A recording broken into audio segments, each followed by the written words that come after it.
Lumapit lang, sobrang laki.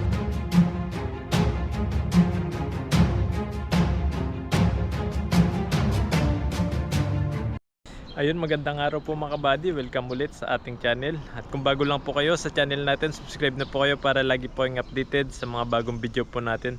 Yan, at ngayong araw po na ito, magpipishing po tayo ulit. Dito po tayo magpipishing. Yan. May mga namimingwit po dun, tsaka dito sa likod natin, meron din po namimingwit dyan. Tapos yan po, kung nakikita po nyo po yung mga isda, ang dami oh. Yan, at mamimingwit po tayo ulit dahil mag-isa lang tayo. Abang nag-iisap muna tayo sa pagpipishing, pamingwit lang po muna yung gamit natin. Ayan, at samahan nyo po ako. Ayan, at isiset lang po natin yung ating pamingwit. Tapos may nabili po tayong pamain, haluin lang natin sa tubig mamaya. Ayun po mga kabady, ito po yung nabili natin. Nakabili po tayo ng ayan, yung lagayan po kasi natin sira na, kaya bumili tayo ng bago. Ayan po, malaki-laki po ito, maraming malalagyan ito pag maraming huli. Tapos bumili tayo nito, pero susunod na natin gamitin po ito. Tapos bumili po tayo yung pamain. Ayan po yung pamain natin. Ito pang ano po ito, hill, parang palos. Ayan po. Tapos ito naman pantilapia. Ayan yung po yung nabili natin kanina dun sa store ng bilihan ng mga gamit ng mga pang gamit ng pangisda. Yan po yung nabili natin. Yan, at ito po yung unang gagamitin po muna natin. Susunod na natin gamitin to, yung panghil. Ito po muna yung pantilapia. Subukan natin, haluin lang natin sa tubig. Yan po mga kabady, ito yung ating gagawing pamain dito sa mga tilapia. Yan po, powder siya. Konti lang siguro para yung susunod magamit pa natin. Tapos lagyan lang natin, parang siya, amoy, kung alam nyo po yung hipon, amoy hipon siya. Tapos may tubig tayo dito.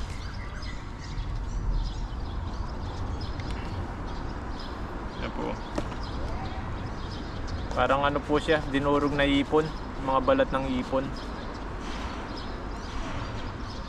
Yan ang tubig, konti lang.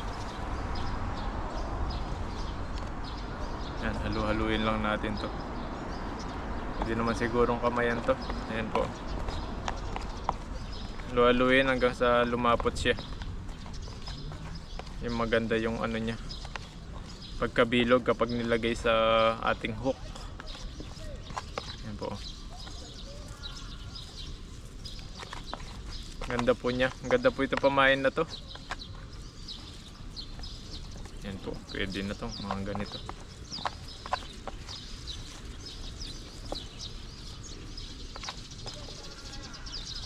Parang po siya, ipon. Yan po siya.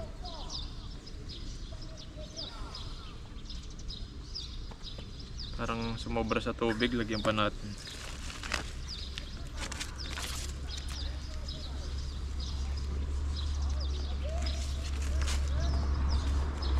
Kailangan dito kasi hindi yung nag-iiwalay siya.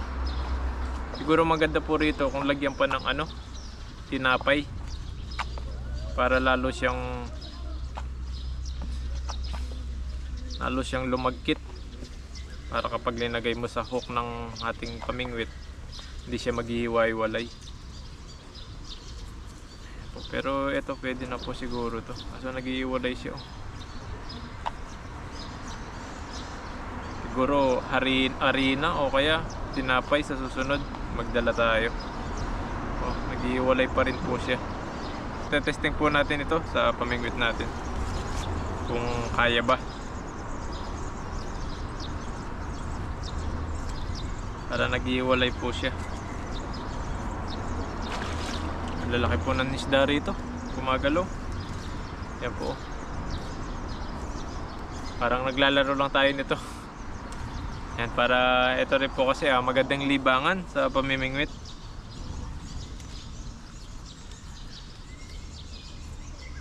Testing natin kung makahuli itong pantilapia na Pang tilapia na pain.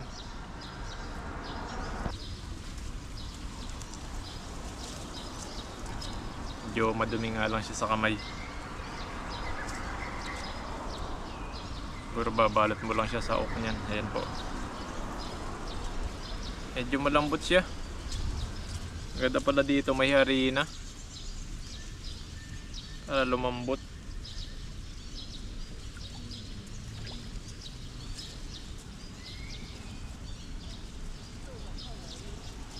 Tapos yun, nag-iwalay siya.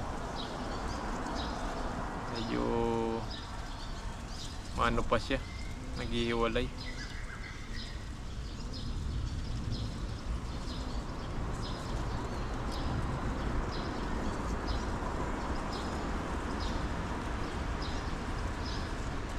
Bukan natin ito pakonti-konti lang kung kakainin ba ng isda. Kaso kapag baka pag nasa tubig na malulusaw lang ito kasi sobrang ano siya, naghihiwalay. Yan po, tatanggal agad.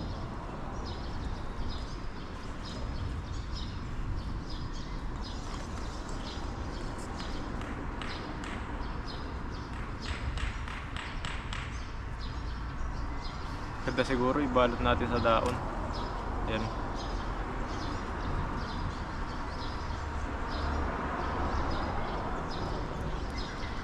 Balot natin sa daon para di siya nag-iiwalay. Hindi ko lang kung makain pa ng isda ito. Tapos siyok natin yung ano ng daon, yung pinagbalot natin. Yan. Ganyan natin siya. Parang ano lang po ito ha. Parang pagkain lang ha, yung binalot na pagkain. Yan po. Yan na ng daon. Subukan lang natin ito kung kaya. Yan po. Parang pinalaman sa dahon. Alam niyo po yung sangyup, parang ganun. Tapos kakainin ng isda. Iba po itong technique na to ah. Yan. Subukan natin itong dalawa kung makahuli. Yan po. Dalawang dahon na may palaman. Hugas po muna tayo ng kamay.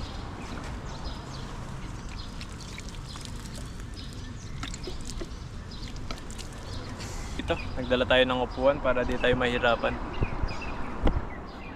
Ay po mga kabady oh. Ayan.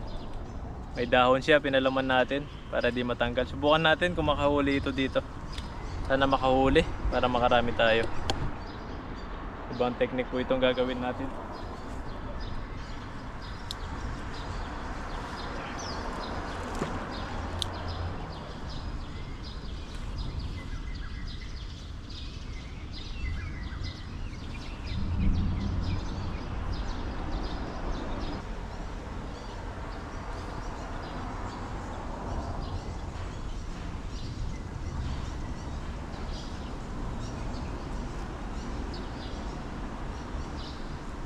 Ito lang po yung mga isda, nasa tabi lang natin. Harapan lang.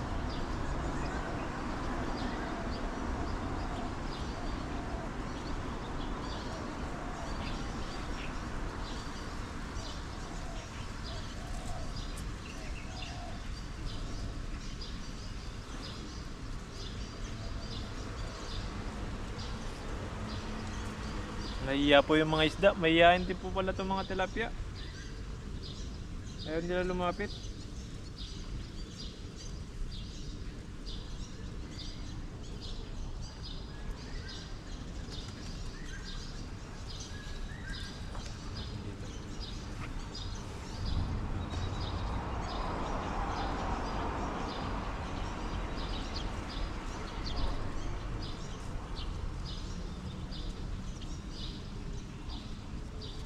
Kailangan po pala may ano ito, tinapay o kaya arena para di nadudurog. Susunod alam na po natin yung gagawin natin.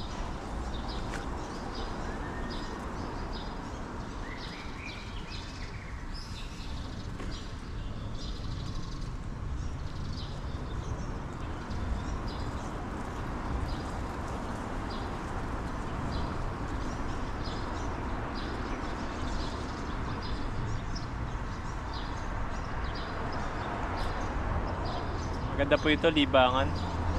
Ano, papawala ng ano. Saka mahangin sa pwesto mo. Napakaganda.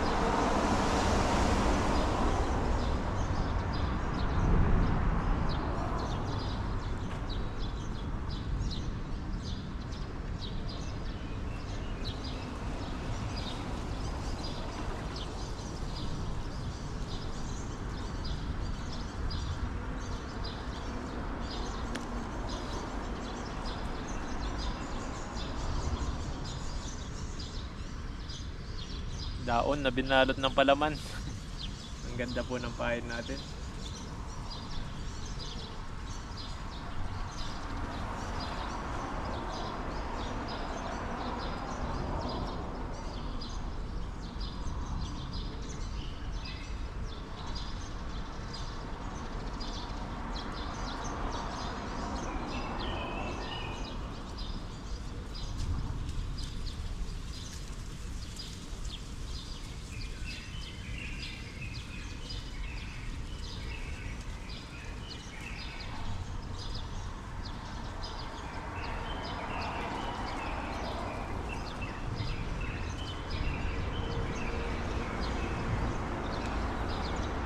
Parang ayaw po nila kainin ah.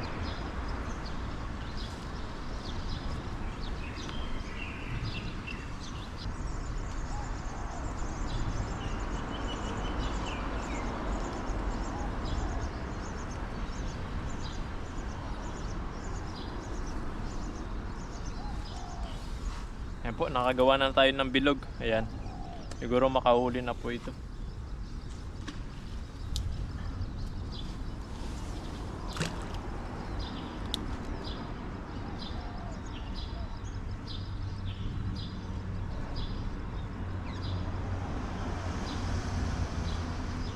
Po mga kabady, nakahuli tayo. Oh, ang laki nito. Hindi ko alam kung sumabit ba to sa ano o sumabit. Uy, laki. Kaya po. Ayun, ang laki. Uy, ang laki po. Yun, sumabit lang siya. Uy, ang laki. Wow. First cut po. Ito po, sumabit lang, sobrang laki.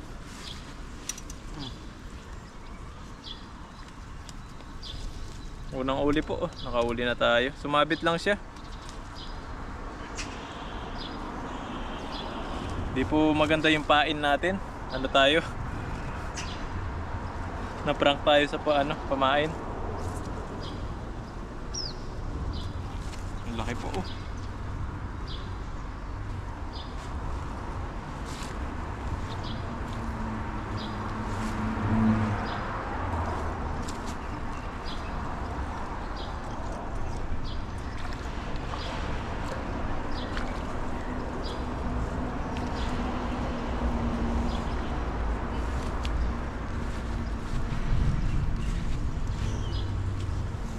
Kaunang huli po tayo. Hindi na po tayo lalagyan ng pagkain kasi po nalulusaw siya. Kailangan pala may tinapay o harina. Sa susunod po alam na po natin yung gagawin natin. Pero ito tatabi natin para sa susunod magamit po natin ito.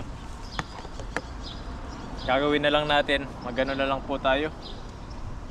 Snagging. Kahit walang pain. Yung kinaya natin yung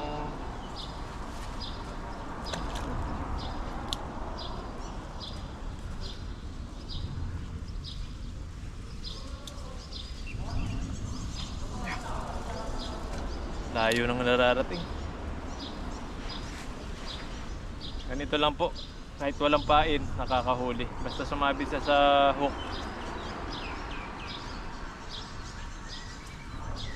Ano, sumabit nga. Sumabit sa sabit. Buti matibay yung tali natin. Kahit tilayin mo siya, tatanggal.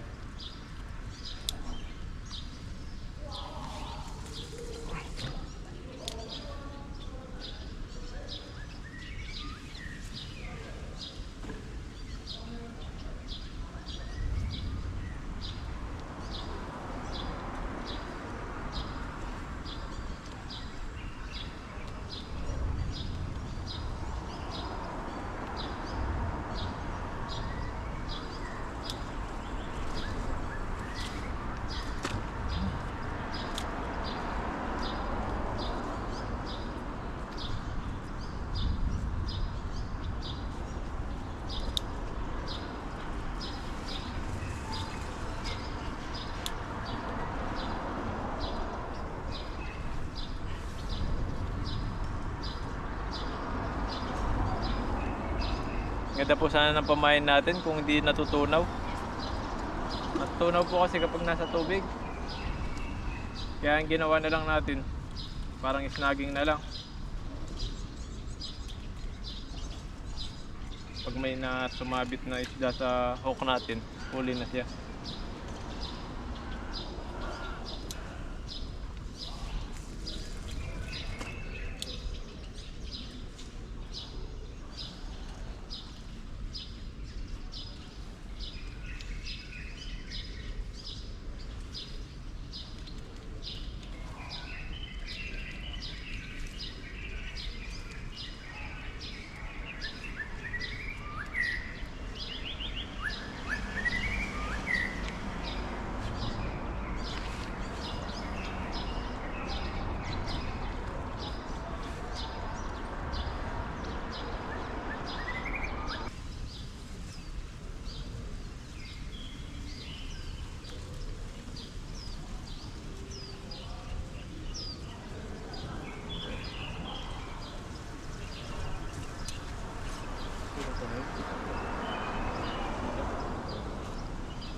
Hirap po, wala tayong mahuli.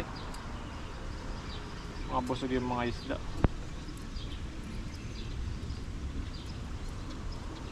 Ganito po talaga yung pamimingwit. Minsan talaga walang huli. Pero kung paglilibangan lang, ayan, the best yung pamimingwit. Tapos yung ano mo dito, mahangin yung pwesto mo.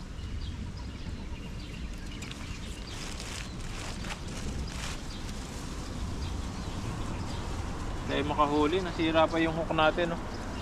Natanggal lang. Hirap po ganito kapag walang nahuli.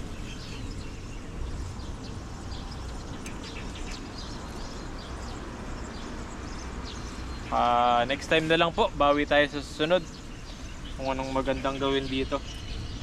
Gagawa din tayo ng ano, magandang hook para maganda po yung ano natin, pamimingwit. Lagyan natin ng palutang sa susunod para di tayo mahirapan. Ang hirap po kasi kapag ganito lang.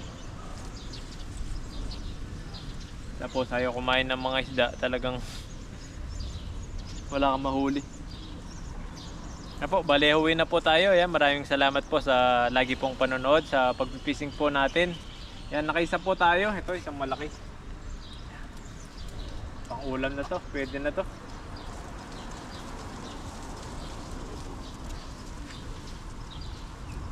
Yan po yung huli natin. Buti po, medyo malaki-laki po siya. May pangulam tayo. Kahit iprito mo lang ito, may pangulam ka na. Po mga kabady, maraming salamat po ulit. Sana nauliw po kayo sa pagpipising po natin ngayon kahit wala tayong huli. Yan, at least, yan, kahit isa lang po yung huli natin. Yan, at least may huli po tayo pang ulam. Buti may sumabit kanina.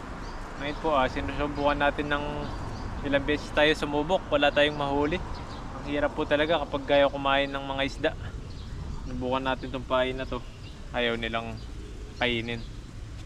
Pero dadalhin po natin to, gawin natin dito, lagyan natin ng itlog at saka harina siguro o kaya tinapay para maganda po yung ano niya, hindi nag-iwalay sa pamingwit natin. Ayun po mga kabady, dahil wala tayong nahuli, nakaisa lang tayo. Kuha na lang po tayo ng ano dito, mga ligaw na kamatis. Ayun po, tatanim po natin doon sa paso, ilalagay natin sa paso kung makakapagbunga tayo nito. Ayan po, mga kamatis po ito. Lagyan natin dito, may buhangin tayo dito. Nakakuha na tayo ng isa. Sana di sila mamatay. Yan po.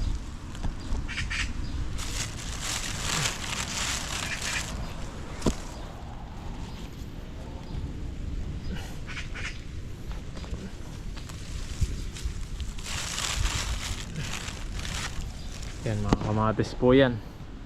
Susunod mamumunga ng marami yan kung talagang swerte tayo sa ano, ganito.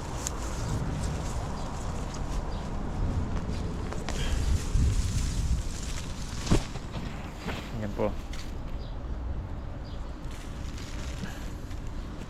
Yan po po, subukan natin itanim ito. Lagay natin sa paso. Sana mamunga siya ng madami. Ano, medyo malaki-laki na rin po sila. Ayan po. Lagay natin sa plastic. Tapos may dala tayong buhangin dito. Ayan po, abangan nyo na lang po yung kung mamumunga ito sa sunod. I-update ko po kayo kung magkakabunga po ito. Ayan, maraming salamat po sa panonood. Ayan po, bago po tayo umuwi, kuha po tayo ng mga ano dito. Ang palayang ligaw. Yung daon ng ampalaya. Ayan po, meron po rito. Sarap po ito sa sardinas. Ayan, kahit wala tayong uli. May mga, ito tayong mga dahon ng ampalaya dito. Ampalaya ligaw. Ayan po, ang dami.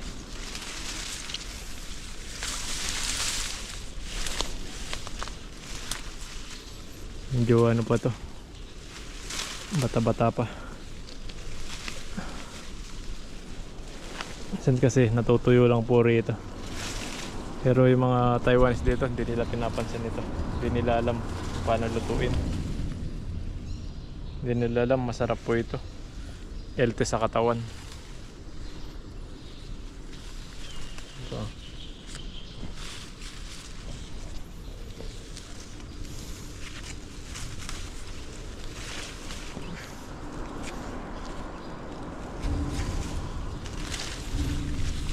Sa baba meron pa.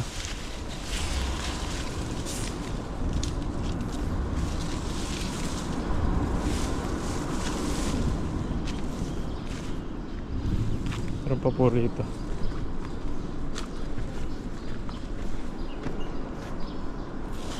Makita po tayo dito kanina. Saan na yun?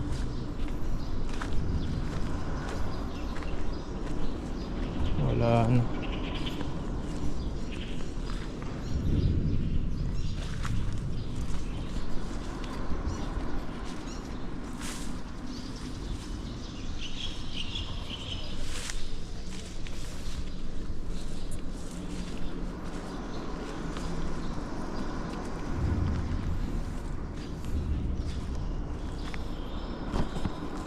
Gamot din po ito sa katawan. Yan, kaya lagi tayong kumukuha nito para mawala-wala yung mga toxic sa katawan. Yan, dami po rito.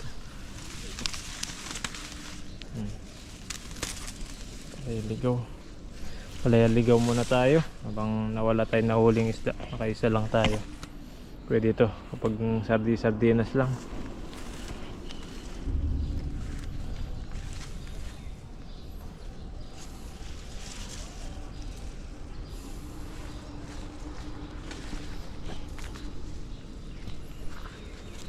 Yan po, okay na po siguro ito. Madabi-dabi na to. Mag-isa lang naman po tayo. Yan, nilagay lang po natin ito. Ihalo natin sa sardinas para masarap po yung ulamin natin. May konting pait. Yan po, thank you po. Maraming salamat po. Mag-ingat po kayo palagi and God bless po. Hanggang susunod po ulit. Bye bye po.